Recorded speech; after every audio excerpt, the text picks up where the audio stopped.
Muhammad wa ala ali Muhammad. Alhamdulillah, puji dan syukur kita panjatkan kepada Allah Subhanahu wa taala. Alhamdulillah pagi hari ini Allah masih memberi kita kesempatan, masih memberi kita sehat, masih memberi kita umur ya, sehingga kita bisa mempersiapkan diri lebih baik lagi untuk dalam menghadapnya nanti. Karena kita semua ini kelihatannya para glamor, golongan lanjut umur, yang tinggal menunggu dua waktu, kata Pak Akib ya, nunggu waktu sholat sama nunggu waktu disolatkan, Masya Allah. Baik Bapak Ibu sekalian, sambil menunggu waktu salat duhur nanti sama atau syuruk, kita dengarkan kajian kita pada pagi hari ini bersama Ustadz kita Kiai Haji Ahmad Itqanul Himan Rantau, dengan tema yang cukup menarik ini, memperbanyak sahabat demi selamat dunia dan akhirat ya. Mudah-mudahan kita di Zoom ini semua menjadi satu sahabat dan ketemu semua nanti di surganya Allah. Baik, Bapak Ibu sekalian, kita mulai acara kita dengan sama-sama berdoa pada Allah. Bismillahirrahmanirrahim. Kepada Ustadz kami persilakan.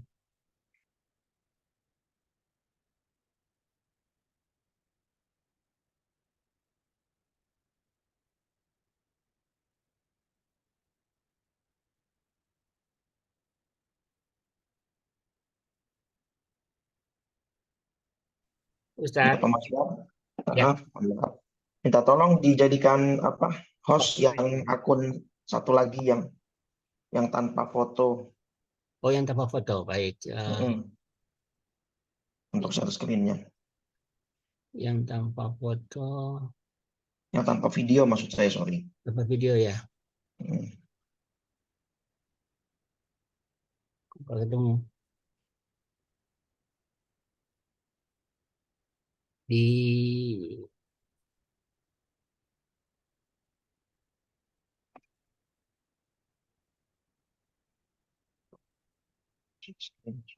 Samsung bukan ya? Apa namanya Pak Ustadz? Namanya Komisi Dakwah.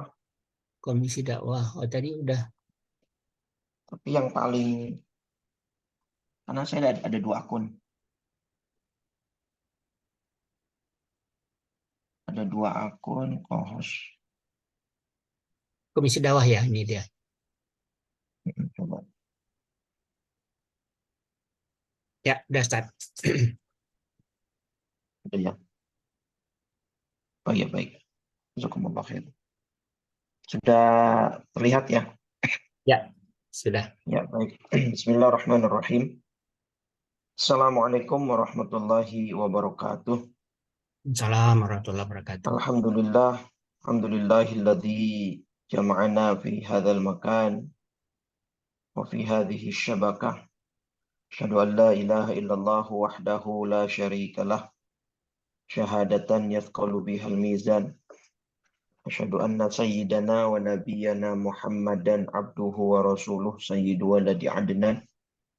Allahumma salli wa sallim wa karrim ala sayyidina Muhammadin wa ala alihi wa sahbihi haqqa qadrihi wa miqdarihi al-azim. Subhanaka la ilma lana illa ma 'allamtana innaka antal alimul hakim. Rabbi shrah li sadri wa yassir li amri wahlul 'uqdatam min lisani yafqahu qawli. Saddid lisani wahdi qalbi bihaqqi sayyidina Muhammadin sallallahu alaihi wa alihi wa sahbihi wa sallam. Amma ba'du, fa ya ayyuhal hadirun wal hadirat, segenap para jamaah, Bapak Ibu Husnul Khatimah Institute, yang mudah-mudahan pagi ini kita mendapatkan keberkahan sesuai dengan doa Nabi Muhammad SAW untuk umatnya. Beliau berdoa, Allahumma barik li ummati fi bukuriha. Ya Allah, berkahilah umatku pada pagi harinya.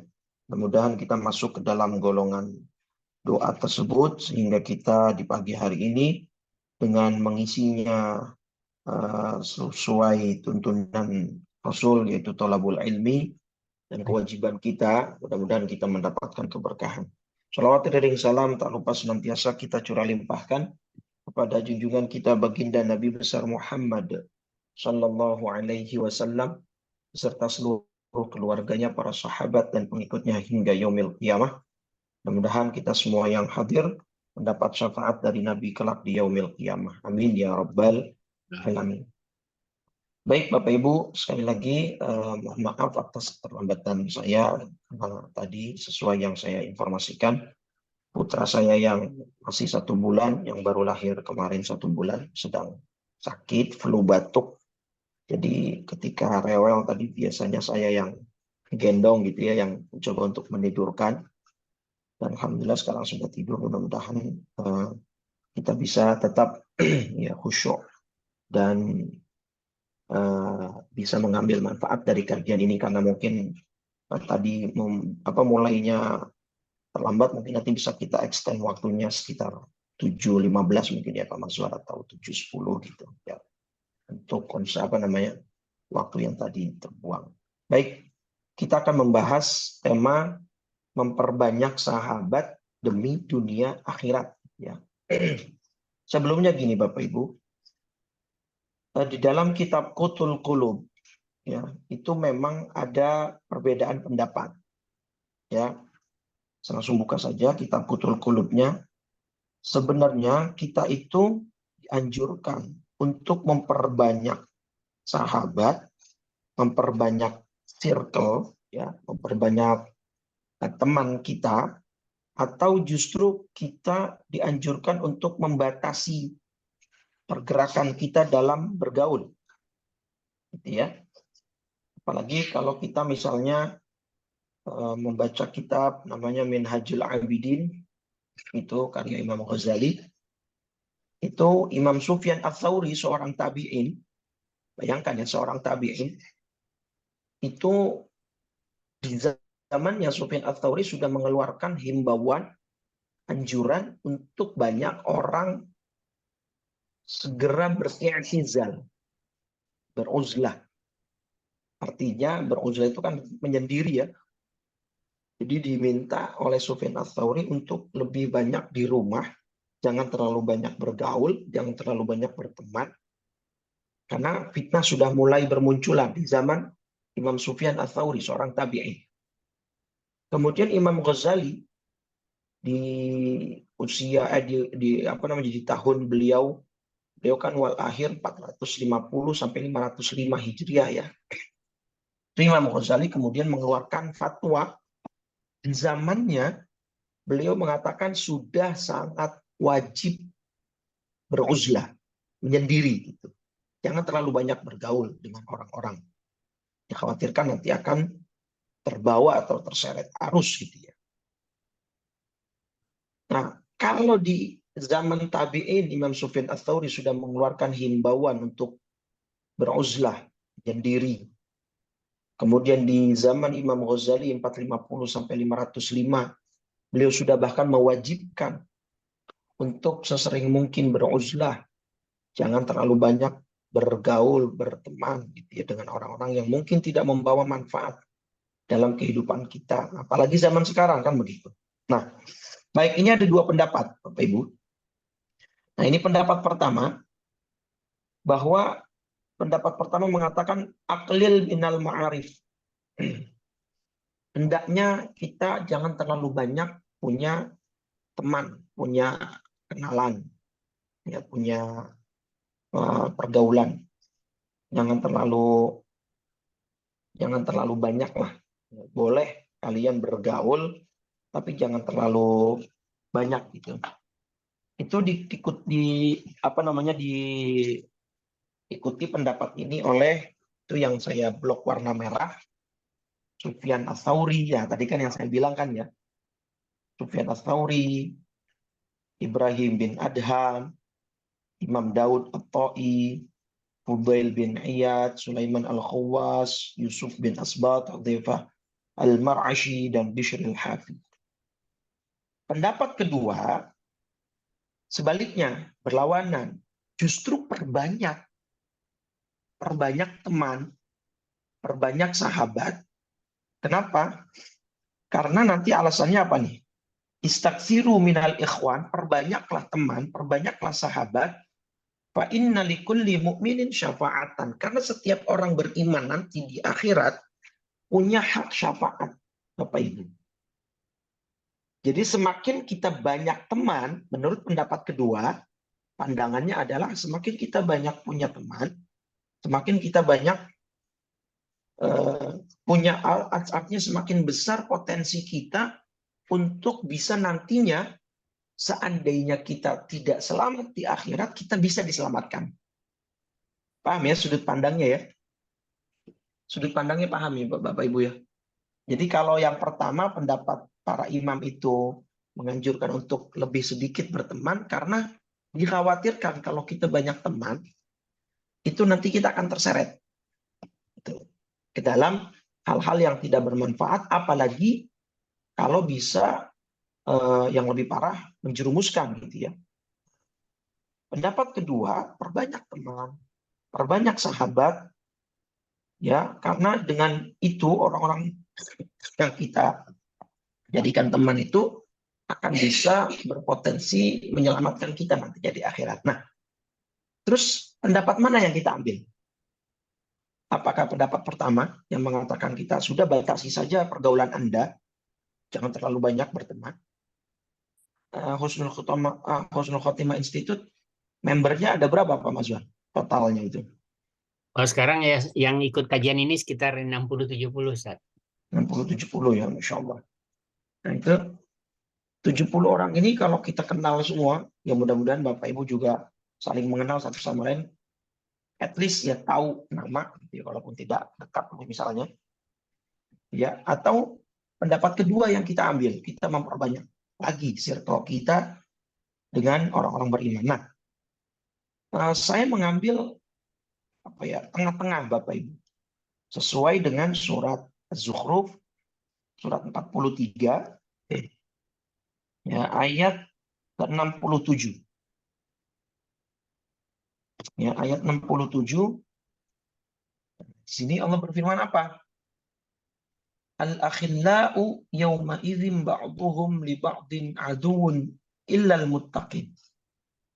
Teman-teman karib pada hari itu saling bermusuhan satu sama lain. Illal muttaqin, kecuali orang yang bertakwa. Jadi kalau kita mau mengambil jalan tengah dari dua pendapat tadi, silakan perbanyak teman, silakan perbanyak sahabat, tetapi cari yang betul-betul atau benar-benar bertakwa. Takwa. Gitu ya. Jalan tengahnya begitu tuh.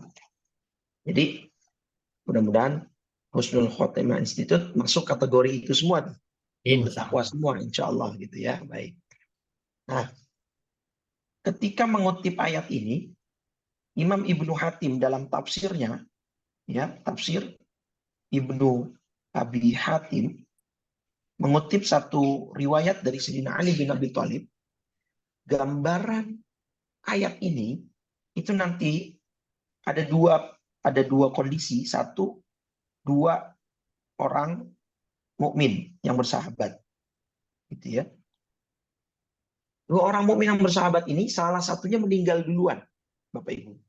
Ya, tafsir ayat ini ya, meninggal duluan. Salah satunya sudah meninggal dan dia mendapatkan kemuliaan di alam barzakh. Wah, diberikan kemuliaan oleh Allah, dijamu, ya diberikan kenikmatan alam barzakh. Nah, si yang bersangkutan yang di alam barzakh itu berdoa, ya Rabb, saya mendapatkan kemuliaan ini karena saya berteman dengan teman saya si itu. Yang di dunia dia mengajak saya untuk hadir majelis ilmu, menyemangati saya untuk pergi umroh, menguatkan saya untuk bisa banyak bersedekah. Teman saya itu tolong, Allahumma la tudilluhu min ba'di. Allah, jangan engkau sesatkan teman saya itu sepeninggal saya. Karena saya mendapatkan kemuliaan ini di alam barzakh karena teman saya itu. Nah, gitu ya. Jadi kecuali orang yang bertakwa itu. Maksudnya seperti itu. Nah, misal terus di hadis panjang itu diceritakan lagi yang orang yang keduanya ini nyusul nih, meninggal gitu ya. Ketemu kan nanti di alam barzakh ketemu nih. Nah, di situ Allah bilang fatajtami'u arwahuhuma, roh mereka berdua berkumpul, liyuthni ahaduhuma 'alal akhar. Kata Allah, silakan kalian berdua berkumpul dan silahkan kalau bahasa kita mungkin reoni gitu ya, ketemu, karena memang di banyak riwayat dan di banyak kitab itu Bapak Ibu dijelaskan nanti roh para orang beriman, terutama yang saling mengenal, terutama lagi keluarga, itu di alam barzah saling ketemu, kita saling berkunjung, ya. Jadi tidak sendiri-sendirian. Mudah-mudahan nanti teman-teman HK Institut juga seperti itu, gitu ya. Amin. Amin. Beberapa yang sudah meninggal lebih dulu, gitu ya.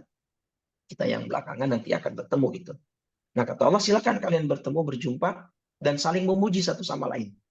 Akhirnya mereka saling memuji satu sama lain. Ni'mal sahibu wa ni'mal akhu ya wa ni'mas sadiqu. Wah, engkau adalah sebaik-baiknya teman, sebaik-baiknya sahabat gitu. Tapi di riwayat yang sama di lanjutannya, kasus kedua ada dua orang kafir. Itu. Ada dua orang kafir. Satu meninggal, sama gambarannya. Kalau yang tadi beriman dapat nikmat, berarti kafir dapat azab kubur dong. Ya. Dia dapat azab kubur, disiksa, kesakitan. Dia bilang sama Allah di alam barzah, ya Rob, saya begini, ini gara-gara teman saya. Saya mau belajar Islam, dilarang. Saya mau memeluk agama Islam, dihasut. Saya diajarkan kebencian terhadap agama Islam. Bahkan isu yang sedang terjadi di Swedia dan Denmark beberapa pekan lalu kan, protes sampai ada aksi pembakaran mushaf kan, yang sampai memicu protes dari negara-negara Muslim kan kepada kedutaan-kedutaan besar mereka di negara-negara Muslim tersebut gitu. Karena ada protes aksi pembakaran Al-Quran dan dilegalkan, diizinkan oleh polisi Swedia ya, atau Denmark juga keduanya gitu ya. Nah, jadi kata teman yang sudah masuk kubur nih, saya nggak rela kalau sepeninggal saya teman saya engkau beri hidayah gitu. Jadi musuhan itu maksudnya begitu. Tempatnya yang kafir sudah duluan meninggal, doain, ya Allah, jangan kau beri hidayah, fala tahdihi mim ba'di. Kata orang kafir itu yang sudah meninggal, ya Allah, saya begini gara-gara teman saya ini. Tolong jangan engkau berikan hidayah kepada dia sepeninggal saya. Mungkin dia nggak mau, ya enak aja gitu kan, saya udah dapat siksa kubur, teman saya nanti dapat hidayah, akhirnya dapat nikmat kubur. Saya nggak mau. Ya, tetapkanlah dia dalam kesesatan. Jangan beri dia hidayah. Nah, itu maksud daripada ayat ini. Teman-teman karib itu saling bermusuhan. Itu, Pak. Jadi jalan tengahnya carilah teman, sahabat gitu ya, yang baik, yang bisa membawa kita, menuntun kita kepada kebaikan. Nah, khususnya ini nih HK Institut nih. Nah, ini komunitas pertemanan yang sangat-sangat perlu di-maintain gitu ya. Untuk kemudian jangan cuma berteman nanti di dunia, mudah-mudahan sampai ke surga. Amin. Amin ya Allah. Baik, itu kesimpulan dari dua pendapat tadi. Nah, jadi kita yang tahu nih, kita yang menakar diri kita, dan kita yang memilih kan, kita yang memfilter mana teman yang kiranya baik buat kita, mana yang tidak baik buat kita. Yang sekiranya tidak baik, jangan diputus pertemanan kita, misalnya, tapi lebih ke ya just say hello, say salam, gitu ya. Jangan kemudian dijadikan bestie kalau kata anak sekarang gitu ya. Jangan dijadiin bestie kemana-mana. Baik, kalau Bapak Ibu sudah memahami tadi, salah satu keunggulan orang yang saling mencintai karena Allah itu kan ada di hadis Imam Al-Bukhari dan Imam Muslim tentang 7 golongan, Bapak Ibu, yang akan dapat naungan di padang mahsyar. Gitu ya. Sab'atun yadhilluhumullahu yawma la dhilla illa dhilluh. 7 golongan akan dapat naungan Allah di saat tidak ada naungan selain naungannya Allah. Kenapa? Karena matahari saat itu tepat di atas kepala manusia ini. Gitu ya. Tepat di atas kepala manusia. Dan manusia tidak mengenakan busana sama sekali. Makanya di haditsnya Siti Aisyah kan sempat sempat komplain, gitu ya, bukan komplain sih, sempat menanyakan, ya Rasul, kalau nanti di padang mahsyar kami tidak pakai baju, kaum Hawa wanita ini malu, gimana gitu ya? Wah, kata Nabi, nggak akan kepikiran orang-orang saat itu. Ya, wal amru asyaddu min dzalika. Urusan saat itu, suasana saat itu lebih mencekam daripada yang kita bayangkan. Bisa dibayangkan kita nggak pakai baju, matahari di atas kepala kita, ya, dan manusia mungkin miliaran, mungkin puluhan miliar berkumpul di satu tempat, sesak-sesaknya, desak-desakannya akan seperti apa? Wong pergi haji saja seperti itu kan? Itu miniatur kita akan berkumpul di padang mahsyar gitu misalnya. Dan apalagi keringat akan sangat bercucuran, bahkan di banyak hadis sahih itu keringat ada yang menggenang sampai mata kaki manusia, tempat lain ada yang sampai betis manusia, selutut manusia, satu pinggang manusia, bahkan ada yang sedada dan seleher manusia, Bapak Ibu, keringat manusia itu. Makanya kan ada hadis sahih, atwalun nasi a'naqan yaumal qiyamah. Jadi muadzin itu apa? Orang yang bertugas melantunkan dan mengumandangkan azan, itu di akhirat itu punya leher yang lebih panjang dari yang lain. Tapi tolong jangan dibayangkan cuma lehernya doang yang panjang ya, badannya pendek gitu. Jadi nanti kayak jerapah, jelek gitu ya. Bentuknya seperti apa itu nanti Allah yang punya urusan gitu ya. Tapi para ulama mencoba mengartikan hadis ini keunggulan, privilege daripada muadzin ketika nanti banyak orang yang tenggelam dengan keringat manusia di padang mahsyar, sang muadzin tidak, karena kan lehernya panjang gitu. Jadi di saat yang lain keringatnya sampai seleher, sampai sedada, mereka tidak ada masalah sang muadzin. Makanya sebenarnya yang harus direbutkan itu posisi muadzin, Bapak Ibu, bukan posisi imam gitu ya. Tapi sayangnya banyak orang yang sekarang cenderung meremehkan tugas muadzin gitu ya. Padahal muadzin kan lebih aman, tidak ada tanggung jawab. Kalau imam kan tanggung jawab atas keabsahan sholat yang dia pimpin kan. Karena semuanya itu makmum, penumpang, ya, tanggung jawabnya di supir kan gitu. Kalau muadzin nggak ada tanggung jawab apa-apa. Justru banyak hadis menerangkan keutamaan muadzin sejauh sejauh suara dia terdengar, suara azan dia terdengar, maka sejauh itu pula semua makhluk yang ada di sana memintakan ampun kepada Allah Subhanahu wa taala untuk sang muadzin. Jadi misalnya Bapak azan di masjid, speakernya bagus, radiusnya misalnya 2 km atau 1 km terdengar tuh. Nah, sejauh 1 km atau 2 km, pokoknya di radius yang bisa dicapai oleh suara speaker masjid itu, maka ketika ada makhluk-makhluk Allah yang mendengar, hewan-hewan, tumbuh-tumbuhan, itu akan memintakan ampun untuk sang muadzin. Kan ini fadilah luar biasa kan? Jadi dia, Masya Allah itu makanya muadzin. Nah, kita kembali ke inti hadis kita. Nah, 7 golongan di alam mahsyar, di padang mahsyar yang akan dapat naungan Allah itu nanti bisa di searching ya di Google ya. Imam adil satu, kedua pemuda yang tumbuh dalam beribadah, ketiga orang yang hatinya rajulun qalbuhu mu'allaqun bil masajid, ya, orang yang hatinya terpaut dengan masjid. Nah, yang keempat ini Bapak Ibu. Yang kelima nanti seorang laki-laki yang digoda perempuan tapi dia tidak mau, seperti kasusnya Nabi Yusuf.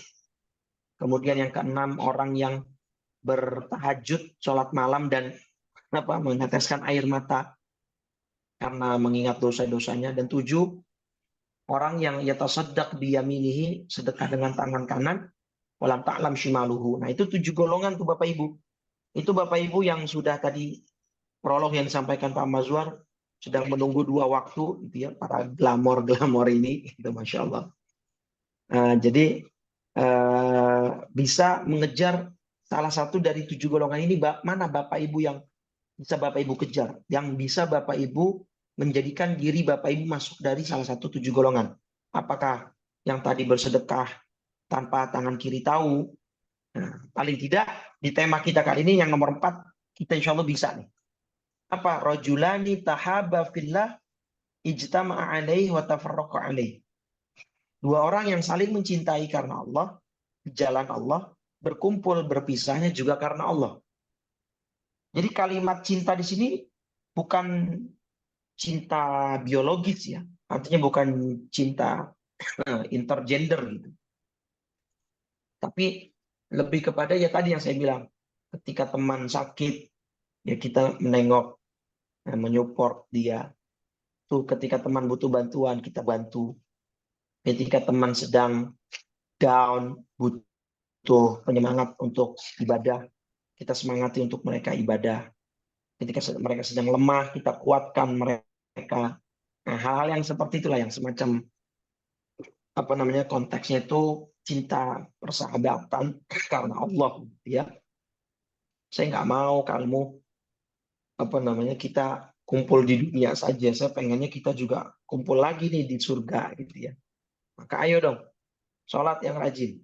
Ayo dong kita. Nah, ini yang nah, saya punya kisah cerita dari dosen saya Syekh Muhammad Ismail As-Suri, ya seorang asli Syria, tapi karena Syria sedang perang saat itu beliau hijrah ke Mesir. Akhirnya beliau menyelesaikan S1 sampai S3-nya di Al-Azhar, Kairo, Mesir. Nah, guru saya itu Syekh Muhammad Ismail dapat cerita dari gurunya. Ini cerita cerita nyata ya, bukan cerita dongeng atau ilusi. Jadi gini, di Mekah beliau mendapat cerita ini dari gurunya. Ada dua orang sahabat gitu ya. Yang satu ini senang ibadah, rajin ibadah. Yang satu lagi malas ibadah. Umumnya untuk orang yang tinggal di Mekah, itu kan bisa setiap tahun haji, Bapak Ibu. Nah ini orang yang malas ibadah ini, itu haji seumur hidup baru 1 kali haji. Diajak umroh, orang Mekah kan umroh kan gampang ya, bisa setiap hari.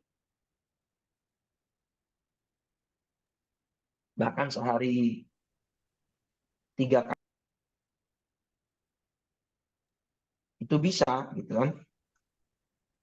Nah, temannya yang rajin ibadah ini selalu mengajak temannya yang malas ini untuk ibadah.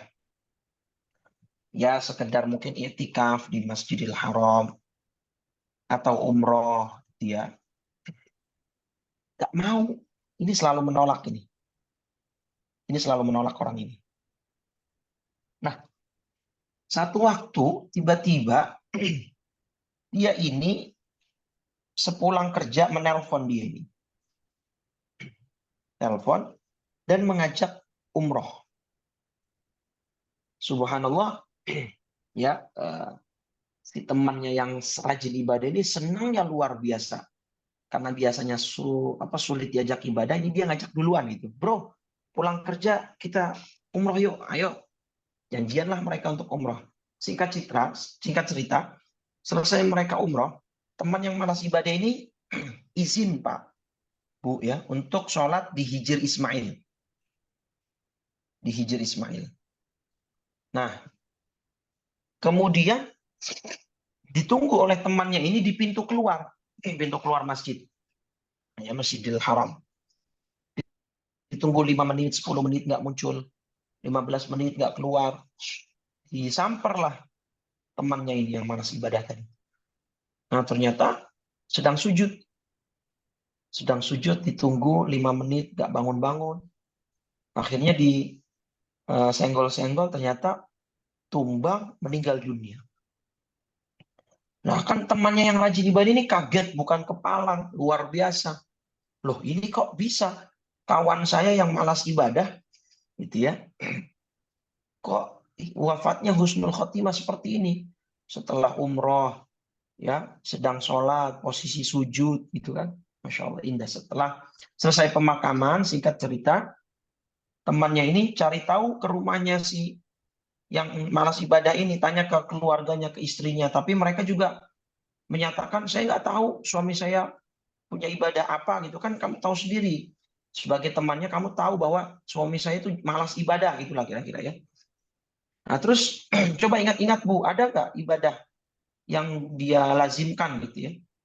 Nah, ternyata si orang yang malas ibadah ini punya tetangga janda tua yang hidup sebatang kara, yang setiap hari diberi makan oleh orang ini, diberi sarapan malam, kalau dia pulang kerja dibelikan makan malam, dan tidak jarang kadang-kadang dipapah dulu, digeprek dulu ya supaya dihaluskan lah makanan itu, karena mungkin si nenek tua ini giginya sudah banyak yang tidak berfungsi untuk bisa memakan makanan keras gitu ya. Nah terus kata temannya itu, ibu itu masih ada nggak? Kata istrinya masih, ya kita silaturahim ke sana, kita lihat. Pas begitu datang, ibu ingat gak Fulan bin Fulan? Ya ingat. Nah orang itu sudah meninggal Bu. Masa ibu sedih luar biasa. Terus akhirnya tanya, ibu membalas apa untuk kebaikan orang itu yang setiap hari memberi ibu makan? Kata si nenek, saya nggak punya apa-apa Mas. Tapi untuk kebaikan dia, itu setiap hari saya selalu berdoa di setiap sujud dan sholat saya, supaya dia dimatikan dalam husnul khotimah. Itu doa sang nenek.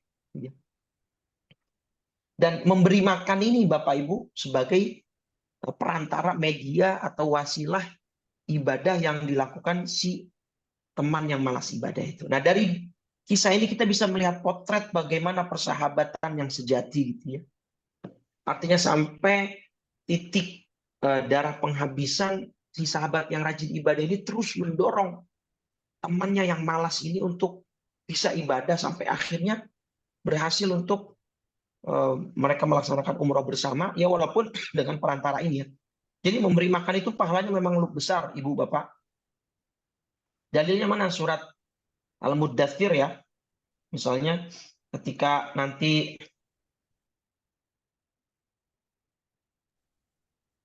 penghuni neraka Sakor itu ditanya sama Allah, apa namanya?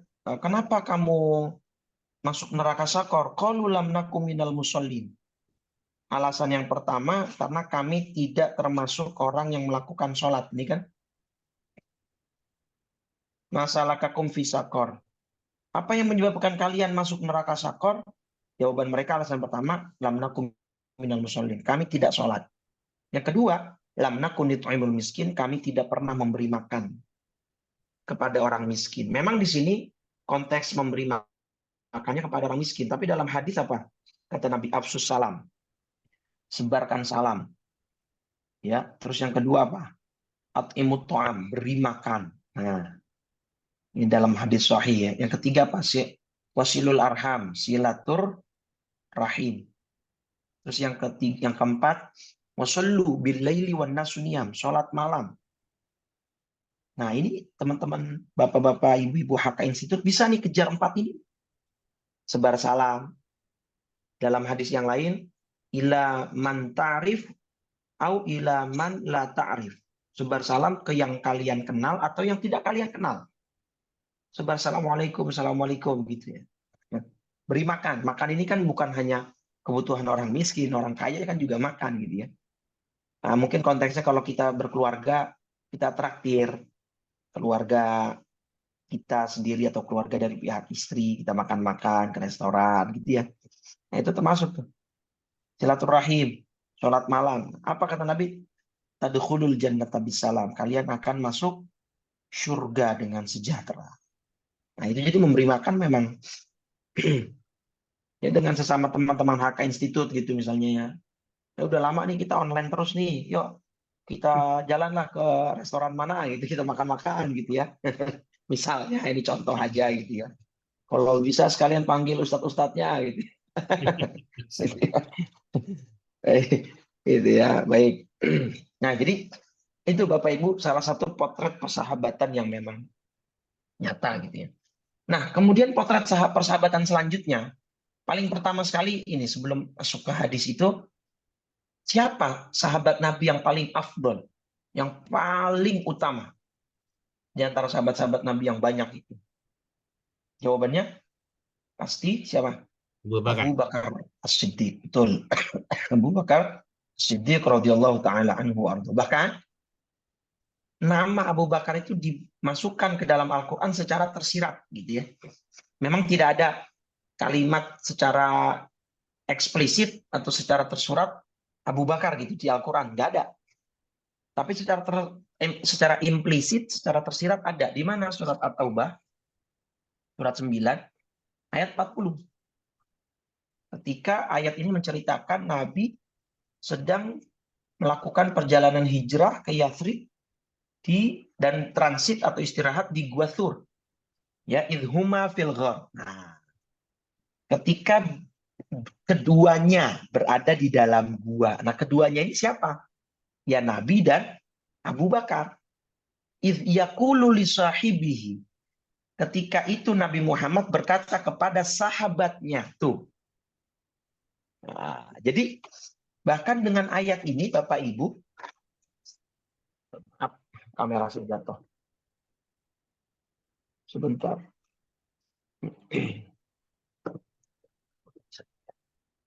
Nah, bahkan para ulama sepakat kalau ada orang yang meragukan status sahabat Abu Bakar, itu bisa jatuh ke dalam murtad, Bapak Ibu. Nah, coba bisa nangkep nggak? Kenapa kok yang meragukan Abu Bakar kok bisa murtad? Dari mana? Karena memang secara tidak langsung ya. Secara tidak langsung ketika dia meragukan status persahabatan Abu Bakar, dia meragukan ayat ini, Bapak Ibu. Nih, paham ya? Jadi Al-Quran saja menetapkan idh yaqulu li sahibihi. Saat itu dia berkata, Nabi Muhammad berkata kepada sahabatnya.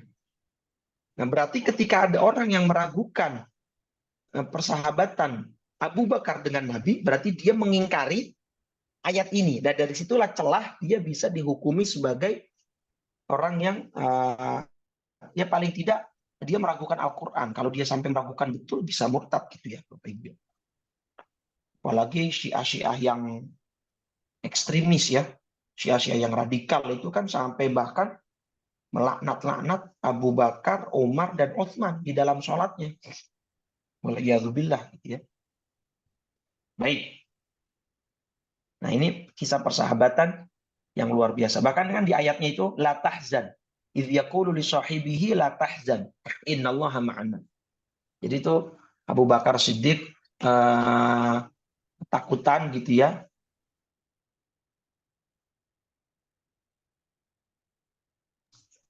Abu Bakar Siddiq radhiyallahu anhu itu ketakutan karena Nabi dikejar oleh kaum kafir Mekah kan, takut ketahuan gitu. Nabi coba menenangkan.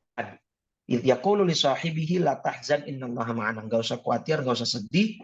Sesungguhnya Allah bersama kita. Dulu kan ada buku tuh bestseller. Sempat tahu nggak Bapak Ibu? Judulnya La Tahzan. Janganlah bersedih. Ya. Itu dikarang oleh Dr. Aid Al-Qarni kalau tidak salah. Kalau di googling masih ada saya kira jejak-jejak digitalnya gitu ya. Buku tersebut. Nah, kemudian kisah persahabatan atau potret persahabatan selanjutnya terjadi antara seorang muhajirin dan ansor. Nah kan sahabat hijrah Pak dari Mekah, ya beliau hijrah ke Yathrib ke Madinah kan gitu. Berarti orang-orang dari Mekah yang hijrah disebut apa tadi? Muhajirin. Muhajirin. Ya, orang-orang asli Mekah, asli mana itu namanya? Madinah disebut Ansar. Ya. Nah, jadi gini Bapak Ibu, sesampainya Nabi di Madinah, itu Nabi melakukan yang namanya jadi dalam keterangannya itu akha bainal muhajirin wal ansar. Nabi Muhammad melakukan menyatukan gitu ya antara muhajirin dan ansor dengan dipersaudarakan, person to person. Gitu Bapak Ibu. Jadi sama Nabi disandingkan. Dari Muhajirin satu, dari Ansor satu, dipersaudarakan. Nanti satu lagi. Jadi person to person ya. Nah, kemudian yang dipersaudarakan dalam potret persahabatan yang luar biasa adalah Abdurrahman bin Auf yang seorang Muhajirin dengan Sa'ad bin Abi Rabi yang seorang Ansor. Jadi gini, Abdurrahman bin Auf itu kan seorang yang kaya raya ya. Seorang yang sahabat yang luar biasa lah, kekayaannya tidak diragukan lagi. Beliau mungkin kalau bahasa sekarang entrepreneur gitu ya. Beliau entrepreneurship, beliau pebisnis, beliau seorang yang sukses dalam dunia bisnis. Nah itu diuji oleh Allah. Abdurrahman bin Auf ini tidak boleh bawa uangnya sepeser pun ketika hijrah ke Yathrib. Jadi sama kafir Mekah diancam Abdurrahman, kalau Anda mau hijrah, silahkan Anda hijrah, tapi Anda tidak boleh sama sekali membawa uang Anda sepeser pun. Gitu ya, tidak boleh membawa uang sepeser pun. Karena imannya Abdurrahman bin Auf ini kuat, beliau tetap berangkat. Nah, tapi yang disayangkan, ujian yang sama diterapkan ke istrinya Abdurrahman bin Auf. Jadi istrinya Abdurrahman bin Auf diuji. Kalau Anda tetap ikut suami Anda, ya, harta Anda akan habis. Anda tidak akan bawa harta sepeser pun. Suami Anda akan jatuh miskin. Nah, ya mungkin kalau wanita nih agak berat diuji masalah uang gitu ya. Tapi nggak semua wanita gitu ya. Terutama ibu-ibu Husnul Khotimah institusi, insya Allah nggak seperti itu gitu ya. Akhirnya ini istrinya Abdurrahman tergoda dengan harta atau janji yang dijanjikan oleh orang-orang kafir untuk memberikan harta suaminya untuk dia semua kalau dia tidak ikut hijrah. Nah ini kan godaan luar biasa kan. Jadi kata istrinya Abdurrahman, ya sudah saya tidak ikut hijrah. Jadi Abdurrahman bin Auf itu pergi ke Yathrib atau Madinah untuk hijrah dalam kondisi nol. Dia tidak punya harta, tidak bawa harta, dan tidak punya istri. Nah, Sa'ad bin Abi Rabi ini termasuk juga saudagar. Seorang yang kaya raya. Gitu ya.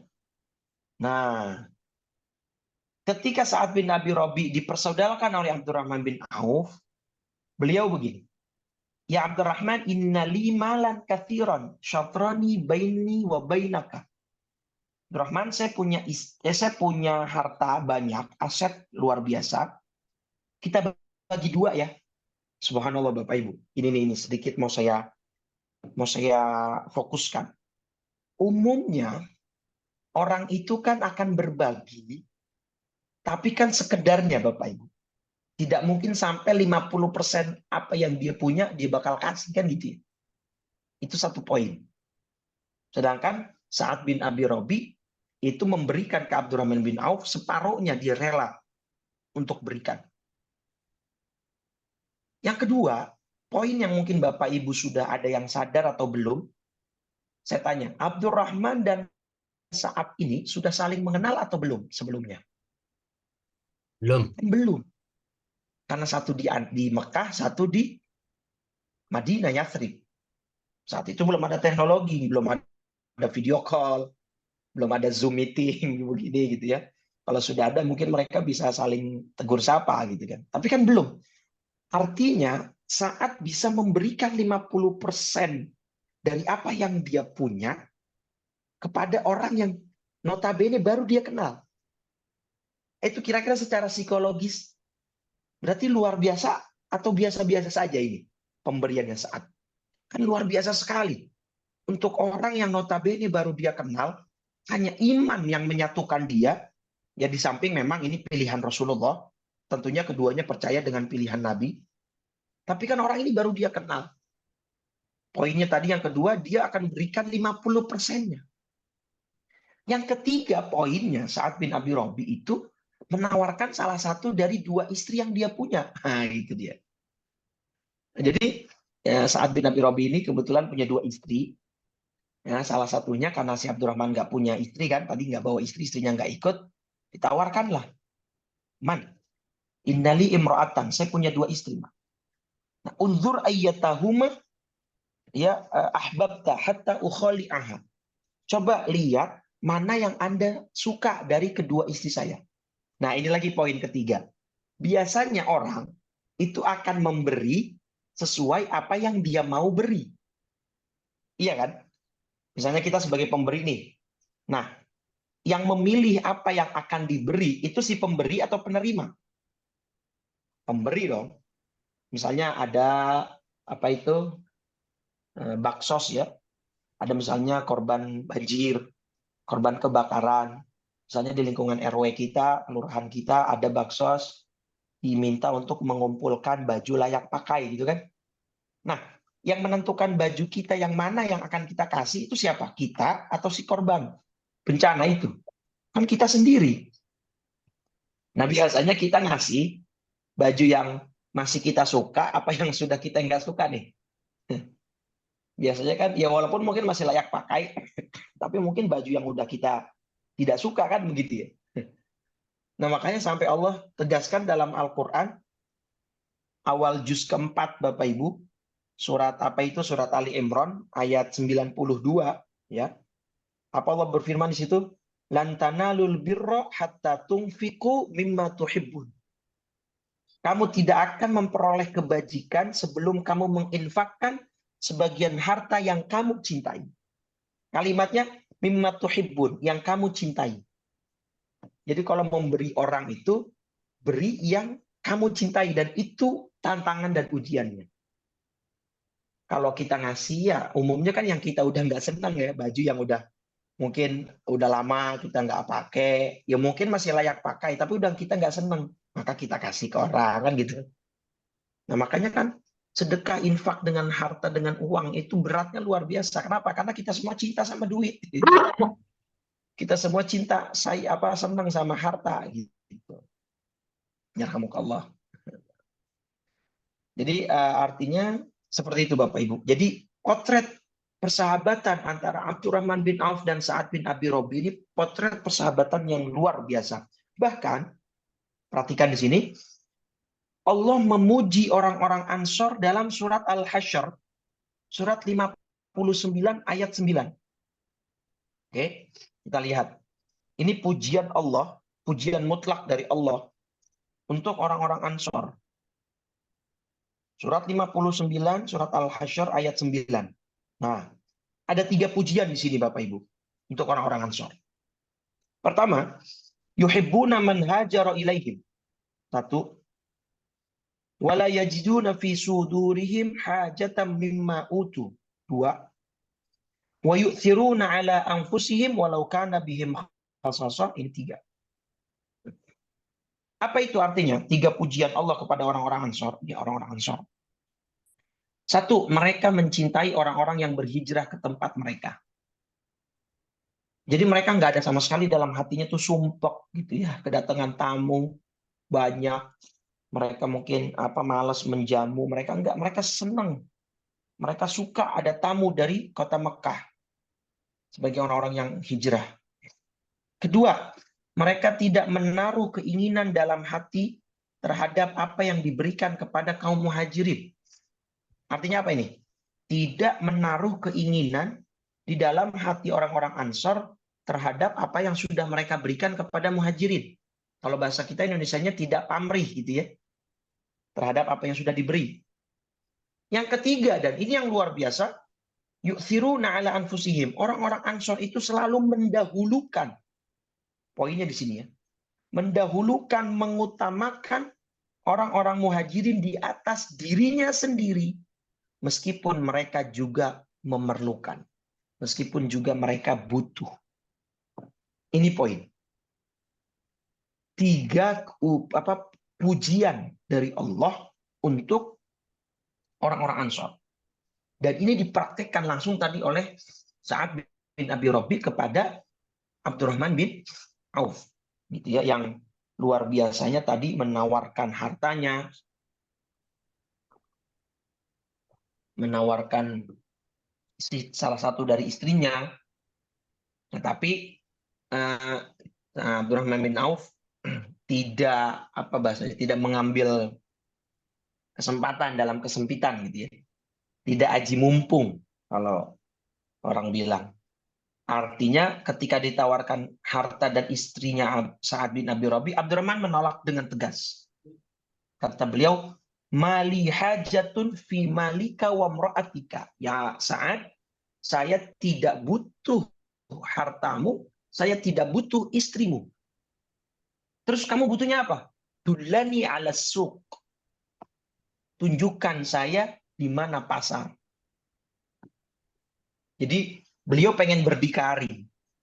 Beliau tidak mau, ya walaupun gini ya. Jadi masing-masing kan ini Abdurrahman dan Sa'ad legal standingnya sudah oke nih. Sa'ad sebagai sahabat, sebagai yang dipersaudarakan oleh Nabi kepada Abdurrahman, melihat Abdurrahman butuh bantuan, dia tawarkan bantuan. Dan bukan sembarang bantuan, separuh harta ditawarkan, istrinya salah satunya ditawarkan. Tapi Abdurrahman bin Auf juga tidak mau ya memanfaatkan sahabatnya, saudaranya yang dipersaudarakan oleh Nabi ini untuk kemudian mengambil keuntungan pribadi berupa itu tadi harta dan istri gitu ya. Nah, ini potret persaudaraan yang luar biasa yang saya kira bisalah kita ya sedikit banyak meniru. Ya sedikit banyak kita meniru dua orang ini yang menggambarkan kepada kita potret persahabatan yang sejati. Ya setidaknya kalau kita misalnya ada teman sakit kita jenguk, ada teman butuh bantuan kita bantu, ya semampu kita yang bisa kita berikan kepada mereka seperti itu. Baik. Nah, sesuai tema kita, perbanyak teman supaya kita selamat dunia akhirat. Kalau di dunia sudah oke lah ya. Artinya kan semakin banyak kita teman circle yang baik di dunia, insya Allah kan akan bisa membawa manfaat. Bisa menolong kita saat kita susah, bisa menguatkan kita saat kita sedang lemah, gitu kan? Di akhirat bagaimana? Nah, ini surat Asy-Syu'ara, surat 26, sebenarnya dari ayat 100. Nah, kita buka dulu ayat 100-nya deh. Ya, kita buka dulu ayat 100.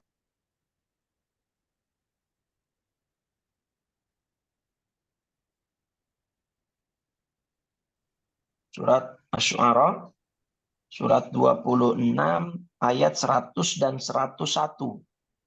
Ya, nah ini. Fama lana min syafi'in.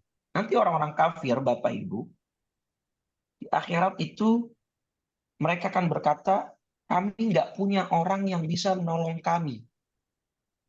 Kami nggak punya orang yang bisa ngasih syafaat kepada kami. Surat 26, surat Asy-Syu'ara dari ayat 100 dan 101. Wala sadiqin hamim. Dan kami tidak punya teman akrab ya, yang bisa menolong kami. Ya artinya karena mereka sudah kafir, ya tentunya kalaupun mereka punya teman yang beriman, tapi kan tidak mungkin bisa menolong mereka gitu kan, karena sudah beda server nih gitu. Kalau kata anak sekarang, sudah beda rel, sudah beda jalur, nggak bisa. Nah ini sebagai bukti bahwa berarti nanti orang-orang beriman akan saling menolong satu sama lain. Di situ poin dari ayat ini. Ya, jadi ketika orang-orang beriman saling menolong temannya satu sama lain, nanti di akhirat orang kafir iri. Wah enak ya, mereka bisa saling nolong gitu. Kita nggak punya nih orang yang bisa nolongin kita gitu. Nah ini diingat-ingat nih surat Asy-Syu'ara ini. Nah di dalam kitab tafsir Al-Baghawi atau tafsir Ma'alimut Tanzil namanya, juz 6 ayat 120, Imam Hasan Al-Basri punya kalam yang dikutip oleh Imam Al-Baghawi itu dalam tafsirnya ini. Istaghfiru minal asdiqa'il mu'minin fa inna lahum syafa'atan yaumal qiyamah. Mirip-mirip dengan seperti di kitab Kutul Kutul Qulub yang tadi awal prolog saya sampaikan ya. Perbanyaklah berteman dengan orang-orang yang beriman karena mereka memiliki syafaat pada hari kiamat. Gitu ya. Sesuai dengan surat Az-Zukhruf tadi itu, surat 43 ayat 67. Al-akhillau yawma idzin ba'dhum li ba'din aduwwun illal muttaqun atau illal muttaqin. Jadi para teman karib pada saat itu saling bermusuhan, maka perbanyak apa namanya kecuali orang-orang yang bertakwa, ya. Baik, ini ayat Qur'annya Bapak Ibu. Ya, ini ayat Qur'annya bahwa nanti teman-teman yang beriman, sahabat yang bertakwa itu bisa saling menolong satu sama lain. Nah, sekarang kita masuk ke dalil hadisnya. Ini hadis riwayat Imam Muslim, nomor hadis 183 Bapak Ibu. Wah, ini hadis, saya mau langsung ke ininya saja, ke redaksi hadisnya. Ini hadis menggembirakan sekali Bapak Ibu. Ini hadis nomor 183 ya. Ini Sahih Muslim. Hadis nomor 183. Hadisnya panjang nih. Tuh, hadisnya panjang. Saya cuma mengambil kutipan di tengahnya saja. Dari sini. Ya. Hadis Muslim nomor 183 dan hadis ini menggembirakan sekali. Nah, apa hadis ini bunyinya? Gini Bapak Ibu. Sebelumnya saya berikan gambaran. Gini ya. Nanti kita akan timbang amal kita kan di mizan. Ya, di sidang lah. Persidangan akhirat gitu ya, sidang akhirat. Ketika kita mau ke surga, kita harus ngelewatin apa Bapak Ibu? Di sini surga nih. Nah, kita harus melewati apa ini? As-sirat. Sirat. Ya, jembatan. Ya, kita menjembat sirat. Nah, ini di bawahnya, di bawah jembatan sirat ini apa? Berarti Neraka. neraka. Baik. Nah, ini juga kemudian sedikit saya mau tambahkan ada surat Maryam, surat 19 ayat 71. Nah, surat Maryam, surat 19 ayat 71 ya, di sini Allah berfirman apa ayat 71-nya? Allah berfirman wa in minkum illa wariduha. Nah, ini dia. Wa in minkum illa wariduha. Tidak ada seorang pun di antara kamu yang tidak mendatangi neraka. Nah, jadi Bapak Ibu, setiap kita itu akan melihat neraka. Tapi mudah-mudahan nggak masuk ya. Nggak usah penasaran lah. Ya cukup kita lihat aja dari jauh. Nah, ini kapan posisinya? Nah, ini di jembatan Sirat Bapak Ibu. Gitu. Nah, ayat ini, ayat 71 surat Maryam, surat 19, wa iminkum illa wariduha, tidak ada di antara seorang kalian pun kecuali kalian akan mendatangi neraka. Kapan posisinya? Ketika di jembatan Sirat. Tapi nggak usah khawatir. Temanunajil ladzina taqau. Kami akan menyelamatkan orang-orang yang bertakwa, di antaranya Jamaah Husnul Khotimah Institute. Insya Allah. Ya, akan selamatkan tuh. Wa nadharudz zalimina fiha jithiya, dan kami akan membiarkan orang-orang zalim di dalam neraka dalam keadaan berlutut. Nah, jadi ini posisinya di Sirat. Baik. Kita lanjut. Nah, di hadis itu Bapak Ibu, nah kita baca dulu hadisnya. Nih. Fayamurrul mu'minuna qatarfil ain wa kalbarqi wa karrihi wa qattayri wa ka'ajawidil khayli warrikad fanajin musallamun. Jadi orang-orang yang melewati jembatan Sirat ini macam-macam. Ada yang secepat kedipan mata. Nah, itu ya, sekedip mata, tring, langsung sampai. Tadi itu bahasa hadisnya. Ada yang kemudian secepat kilat. Ada yang kemudian secepat angin kencang yang berhembus. Ada kemudian yang secepat apa tadi, kuda pacu. Gitu ya. Kuda pacu. Nah, tapi ada yang berlari, ada yang berjalan, tapi banyak juga yang jatuh nih. Jatuh gitu Pak, Bapak Ibu. Mudah-mudahan kita termasuk yang ini aja ini ya, yang kedipan mata atau secepat kilat gitu ya. Biar kita langsung masuk surga gitu. Nah, kita baca lagi hadisnya. Hatta idza khalasal mu'minuna minan nar fawalladzi nafsi biyadihi Ma minkum min ahadin bi asyaddi munasyadatan lillah fi istiqsa'il haqq minal mu'minina lillahi yaumal qiyamah li ikhwanihim alladzina finnar yaqulun rabbana kanu yasumuna ma'ana wa yusalluna wa yahujjun. Gini Bapak Ibu. Kemudian setelah banyak orang yang selamat masuk ke surga sini, mereka tidak melihat orang-orang yang mereka kenal.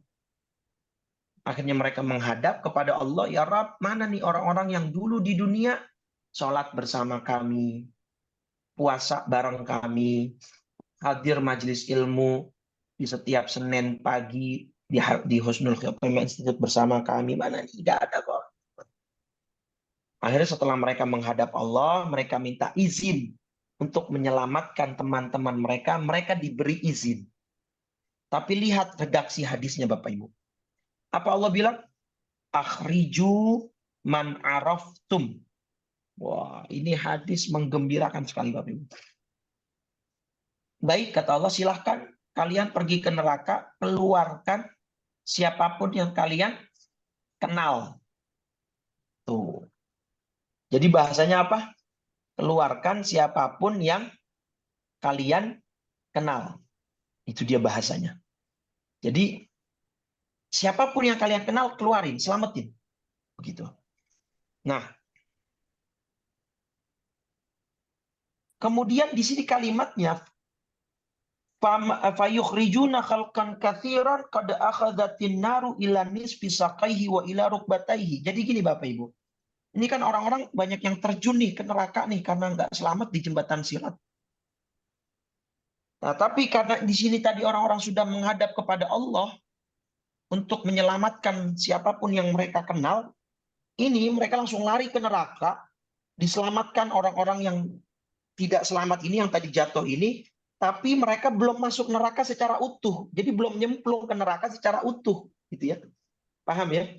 Mereka baru sampai ke neraka sebatas betis atau lutut. Tergambar nggak Bapak Ibu? Jadi orang-orang yang di sini baru sebatas lutut mereka atau betis mereka menyentuh api, sudah keburu diselamatkan untuk kemudian masuk ke dalam surga. Untuk mereka yang saling mengenal.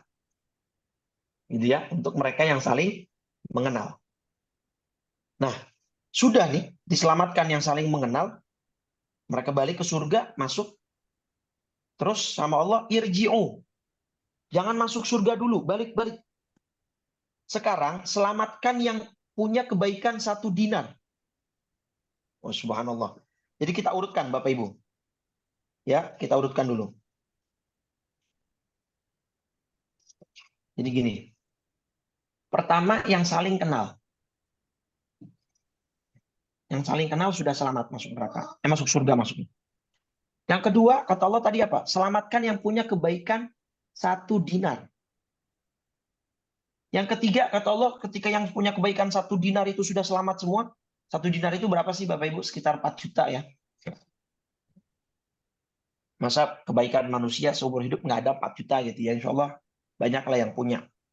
Ketika sudah diselamatkan yang punya kebaikan 1 dinar, kata Allah, irji'u, balik lagi ke neraka. Sekarang cari yang nisfi dinar. Yang punya kebaikan 1/2 dinar. Berarti 2 juta. Ya. Yang keempat, setelah yang 1/2 dinar sudah pada selamat, kata Allah, irji'u, balik lagi. Sekarang cari yang kebaikannya cuman 1 dzarrah. Nah, inilah kemudian yang dimaksud oleh Allah dalam Quran surat An-Nisa, surat 4 ayat 40. Kita buka. Apa kata Allah? Surat An-Nisa surat 4 ayat 40.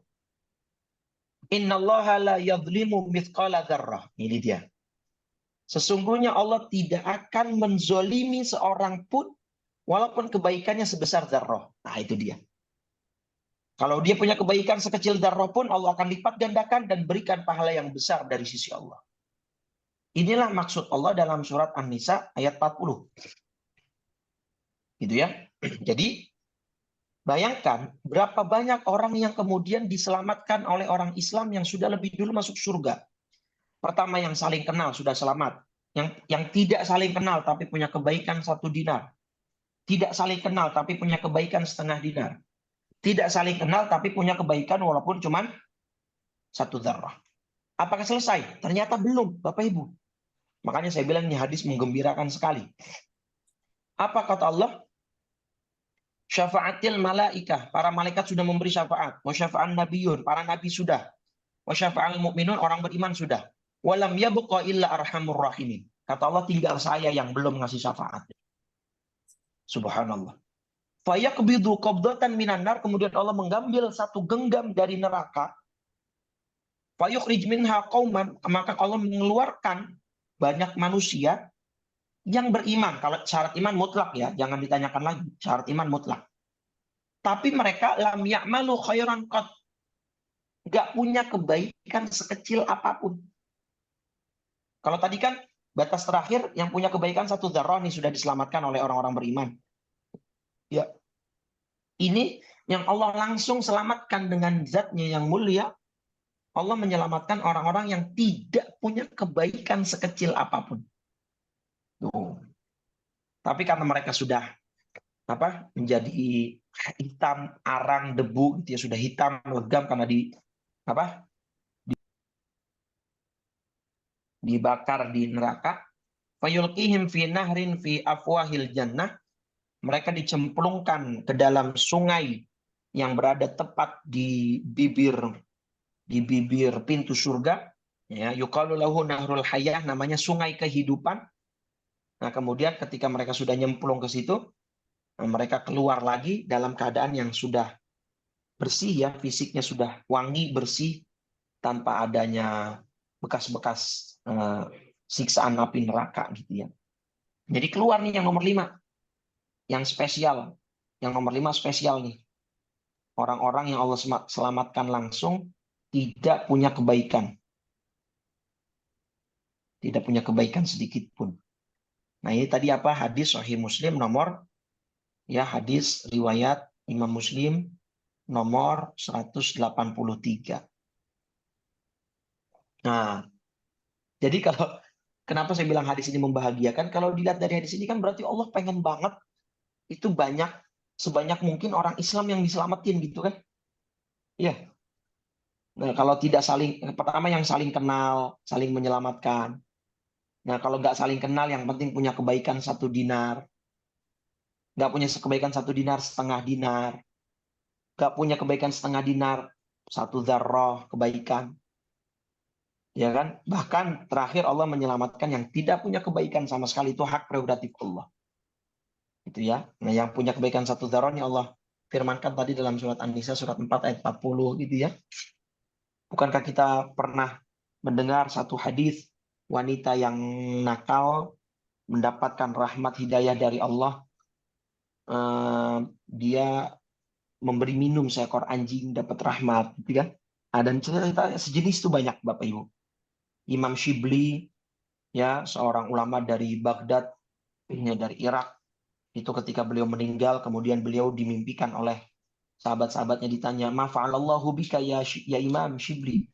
Wah Imam Shibli, apa yang Allah lakukan kepada Anda setelah Anda meninggal dunia? Ghafarallahu li, Allah mengampuni aku dan merahmati aku.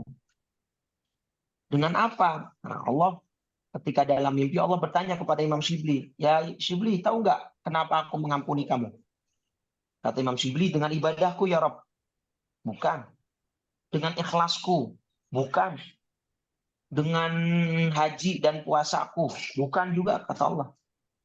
Tapi apa? Kata Allah, "Amatadkur fi yaumin minal ayyam." Kata Allah kepada Imam Shibli, "Ingat nggak kamu suatu hari ya fi tariqi Baghdad, kamu jalan di jalanan Baghdad, kemudian kamu melihat ada hirratan saghiratan, ada anak kucing. Itu qad afat hal bardu, sedang kedinginan hampir mati. Tsumma ta'khudhuha, kemudian kamu ambil kucing itu, wiqayatan laha minal bardi, sebagai perlindungan kamu terhadap anak kucing ini dari kedinginan. Nah, farahimtaha, kemudian kamu merahmati atau menyayangi kucing itu supaya tidak mati. Kata Allah, bitil kal rahmah, ya, dengan rahmatmu atau kasih sayangmu kepada anak kucing itu rahim tuka, aku merahmatimu saat ini gitu ya. Nah, artinya kebaikan-kebaikan kecil itu jangan diremehkan Bapak Ibu. Bahkan ada hadis khusus kata Nabi, la tahqiranna minal ma'rufi syai'a. Jangan kamu meremehkan kebaikan sekecil apapun. Even itu kepada binatang ya, apalagi kepada manusia gitu. Sekecil apapun jangan remehkan kebaikan yang bisa kita lakukan kepada orang orang lain. Baik ya. Jadi dari hadis Sahih Muslim itu luar biasa. Nah, terakhir tetap ya tadi makanya tadi kita mengambil jalan tengah antara yang menganjurkan untuk membatasi pergaulan atau memperbanyak pergaulan. Maka gimana cara jalan tengahnya tadi kita sepakat, hati-hati dalam memilih, cari teman-teman yang bisa membawa kebaikan, karena banyak sekali orang terpengaruh itu karena temannya ya, almar'u ala dini khalili, sebagaimana hadis Nabi. Seseorang itu akan tergantung sekali dengan agama temannya, dengan kebiasaan temannya. Kalau temannya itu sering sholat, dia akan terbawa gitu. Temannya sering hadir majelis ilmu, senang pengajian, dia akan terbawa. Ya, gambaran yang paling ini biasanya itu hadis yang tentang perumpamaan minyak wangi ya. Kalau kita berteman dengan orang yang pedagang minyak wangi, kita akan terbawa wanginya. Kalau kita berteman dengan orang yang pandai besi, kita akan terkena percikan apinya dan seterusnya. Nah, ini ada ilustrasi dari Al-Quran bagi orang yang salah dalam memilih sahabat. Yang surat Al-Furqan, surat 25, ayat 27 sampai 29. Kalimatnya apa? Ya wailata lam yattad lam ya wailata laitani lam attakhid fulanan khalilah. Kecelakaan besar bagiku sekiranya dulu aku tidak mengambil fulan sebagai teman akrabku. Ada ini, ada apa namanya? Ada cerita ini ya, ada cerita nyata ya. Ini ada namanya Sira Internasional. Oh, kalau nggak salah sudah saya tampilkan di pertemuan pertama ya. Ini ada seorang mantan Muslim, dia namanya Al-Fadi. Ya, ini Al-Fadi ini punya yayasan sekarang di Amerika Serikat namanya Sira Internasional.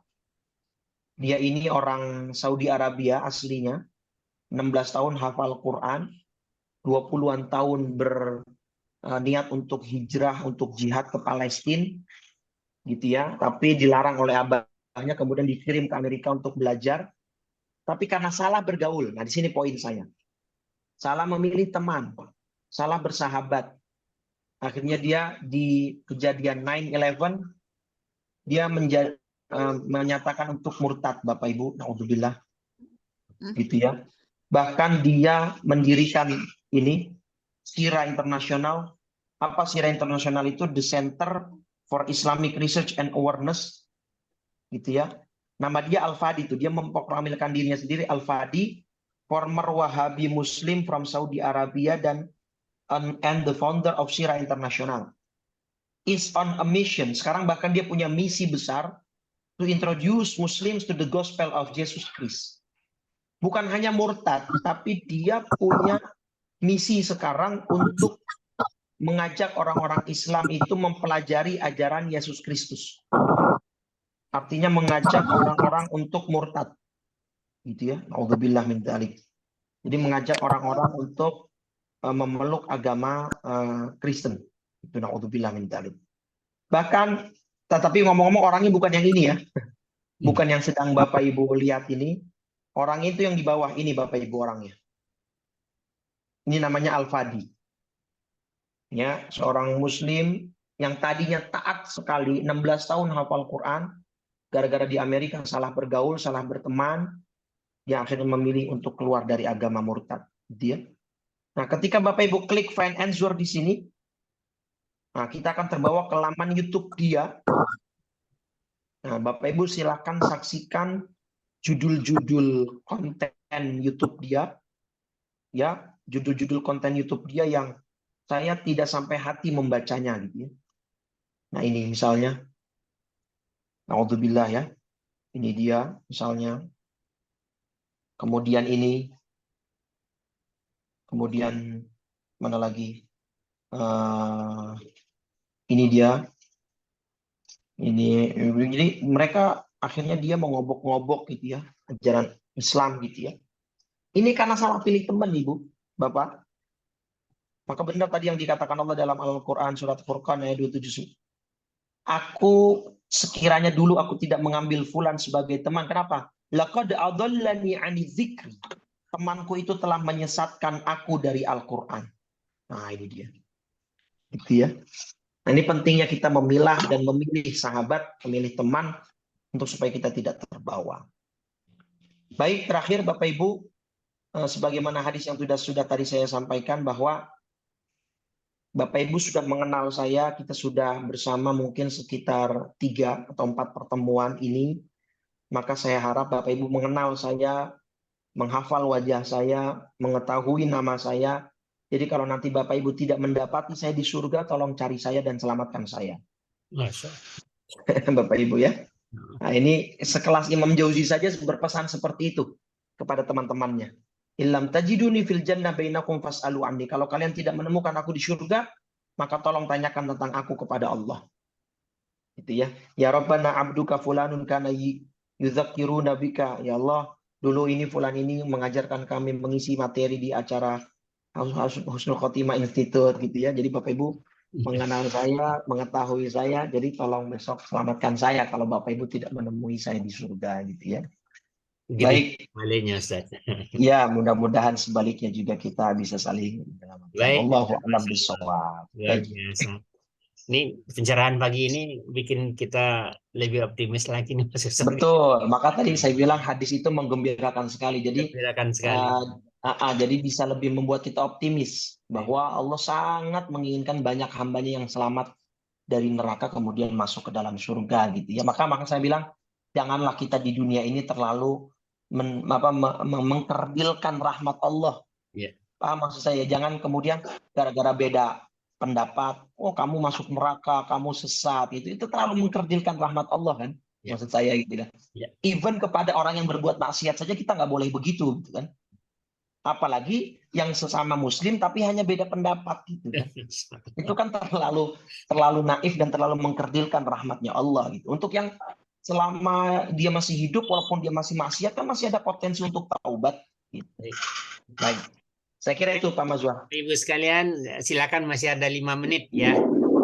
Mau menanyakan sesuatu ini sepertinya pada tuh kuning udah resen dari awal nih. Ya, Silakan ya. Yang pendek aja pertanyaan. ya pendek singkat aja. Assalamualaikum warahmatullahi wabarakatuh. Waalaikumsalam warahmatullahi.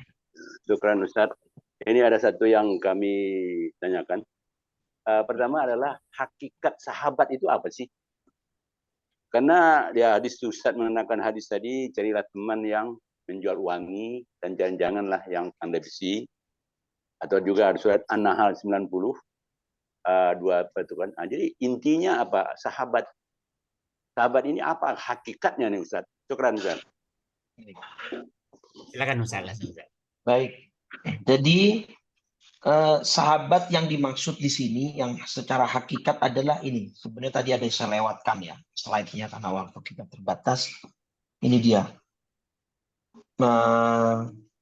Ini dalam kitab Al-Hikam, Imam Ibnu Athilah mengatakan, la tashab man la yunhiduka haluhu wa la yadulluka 'ala Allahi maqaluhu. Jangan berteman atau bergaul dengan orang yang tingkah lakunya tidak membangkitkan ghirah. Yaitu keinginanmu untuk meraih ridho Allah dan ucapannya tidak sama sekali menunjukkanmu kepada Allah.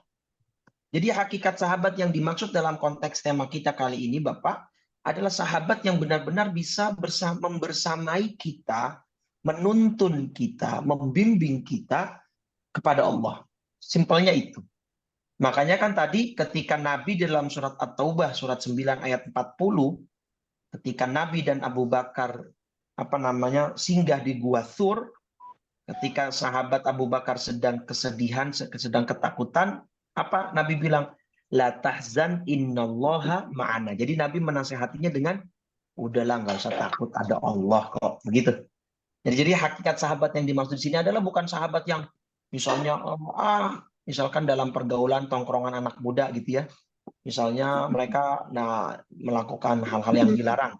Ketika ada sahabatnya yang nggak mau ikutan, kamu nggak sohib kamu gitu ya.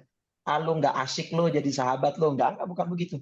Jadi sahabat yang dimaksud adalah sahabat yang benar-benar bisa membangkitkan giroh semangat kita menuju Allah Subhanahu wa taala. Bahkan kalau misalkan kita di dalam circle nih, di dalam pergaulan kita, teman-teman kita melakukan dosa, kita sendirian nggak mau, terus kita dimusuhi, kita dianggap dalam tanda petik, sok suci lo, belagu lo, sombong lo, nggak masalah Pak. Mending kita mundur, mending kita keluar dari circle-circle seperti itu supaya kita tidak terpengaruh. Gitu ya. Mungkin seperti itu, Bapak. Baik. Satu lagi, Ibu. Ada. Silakan langsung saja. Ibu-ibu. Adakah? Oh, Pak Syukur ya. Silakan Pak Abdul Syukur ya. Nggak ada ibu-ibu. Assalamualaikum warahmatullahi wabarakatuh, Pak Ustadz. Waalaikumsalam warahmatullahi. Mengenai hadis yang tadi Ustadz bacakan tuh 100% itu sangat percaya. Hanya gini yang saya ingin ketahui itu, jadi ketika orang-orang itu tidak melihat temannya di surga itu, lalu dia menghadap kepada Allah, lalu disuruh mencari teman di neraka. Nah, neraka itu kan sangat panas dan sebagainya itu ya. Nah itu bagaimana perasaannya orang itu, karena gini, saya pernah membaca di sebuah kitab ya yang ditulis oleh Ibnu Rajab Al-Hambali itu mengenai dahsyatnya neraka itu. Jadi ada pembicaraan antara orang-orang kafir di neraka itu, dia minta sehari saja lah, sedetik aja untuk diringankan gitu, tapi tidak. Jadi dia merasakan dia hidup, tetapi orang beriman itu dia masuk neraka lalu dia dimatikan, jadi orang mati tidak merasakan apa-apa. Betulkah itu Ustadz, atau bagaimana cara saya memahami hadis ini dan keterangan mengenai orang Islam yang mencari temannya di neraka itu? Terima kasih. Ya. Pertanyaan ini memang sering muncul ketika saya membahas hadis ini gitu ya. Tapi saya coba banyak baca di keterangan-keterangan kitab, tidak ada satupun yang menjelaskan bagaimana kaifiyah atau juknis gitu ya, petunjuk teknis bagaimana nanti orang mukmin itu ke neraka mencari temannya. Apa diobok-obok itu neraka gitu ya, padahal neraka kan panas. Apa dia nyemplung senggamut. Jadi kalau nyemplung atau mengobok-ngobok itu rasanya tidak. Mungkin yang ada dalam gambaran saya itu mungkin nanti sebatas kita akan diperlihatkan neraka itu seperti mungkin kita melihat ikan dalam akuarium, Bapak. Jadi kita ada sekat pemisah gitu ya, antara yang beriman dengan yang neraka itu. Tapi nanti kita bisa langsung memilih gitu. Mungkin nanti yang akan menyelamatkan malaikat, yang mengangkat itu malaikat. Ini teman saya, ini gitu. Makanya tadi hadisnya fayukhrijuna khalqan katsiran. Ya, hadisnya itu bahasanya mereka akan mengeluarkan banyak orang. Ya. Di sini kalimatnya fayukhrijuna khalqan katsiran. Mereka akan mengeluarkan banyak orang. Tentu api neraka panasnya luar biasa. Maka sepertinya kemungkinannya dua. Pertama seperti itu, dia orang beriman hanya melihat dari sisi luar dan dengan hijab atau batas yang tidak kemudian dia terkena api atau percikan atau hawa panasnya neraka. Atau yang kedua, mungkin si orang beriman ini bisa diberikan kemampuan khusus oleh Allah sehingga neraka tidak bisa menyentuh dirinya. Wallahu a'lam, secara teknisnya nanti kita lihat secara pastinya nanti di sana Pak Abdul Syukur ya. Tapi mudah-mudahan kita tidak jadi yang diselamatkan. Mudah-mudahan kita menjadi orang-orang yang menyelamatkan. Amin. Tapi hadis ini mohon jangan disalahpahami dan disalahgunakan juga. Jangan dijadiin andalan hadis ini. Jangan mentang-mentang, Ustaz, saya banyak kenalan orang baik nih. Kalau gitu nggak apa-apa lah, saya banyak dosa gitu. Nanti toh saya diselamatin gitu ya. Jangan seperti itu. Jadi jadilah kita orang yang bisa menyelamatkan. Mudah-mudahan seperti itu. Amin. Baiklah. Baik, jadi secara teknisnya seperti apa, wallahu alam tidak ada keterangan lebih lanjut. Nanti kalau ada saya dapati saya akan informasikan ke Pak Abdul Syukur ya. Terima kasih Pak Ustadz. Ya, sama-sama Pak Abdul Syukur. Mohon maaf. Terima kasih banyak Ustadz waktunya ini. Ya. Silakan di. Ya. Terima kasih banyak. Baik ya. Terima kasih sekali lagi. Ya, Bapak Ibu Jamaah Husnul Khotimah Institute, sekali lagi saya mohon maaf atas keterlambatannya tadi. Mudah-mudahan apa yang kita bahas, apa yang kita simak pada pagi hari ini, kita kumpul husnul khotimah di dunia, juga kita akan kumpul nantinya di dalam surganya Allah Subhanahu wa ta'ala. Kita tutup dengan 3 kali kalimat tauhid dengan harapan kita wafat secara husnul khotimah, kita bisa mengucap kalimat tauhid, kita membawa iman tauhid yang mantap di dalam hati kita, dan kita semua akan masuk ke dalam surganya Allah Subhanahu wa ta'ala. Afdalu ma qultuhu ana wan nabiyyuna min qabli la ilaha illallah la ilaha illallah la ilaha illallah Muhammadur Rasulullah sallallahu alaihi wasallam kalimatu haqqin 'alaiha nahya wa 'alaiha namut wa biha nub'atu insyaallah ta'ala minal aminin. Rabbana la tuzigh qulubana ba'da idh hadaitana wa hab lana min ladunka rahmah innaka antal wahhab. Allahumma ya muqallibal qulub tsabbit qulubana 'ala dinika wa ta'atik. Allahumma ya muhawwilal ahwal hawwil ahwalana ila ahsanil hal. Rabbana atina fid dunya hasanah wa fil akhirati hasanatan wa qina adzabannar. Wa sallallahu ala sayyidina Muhammadin wa ala alihi wa sahbihi wa sallam walhamdulillahi rabbil alamin. Subhan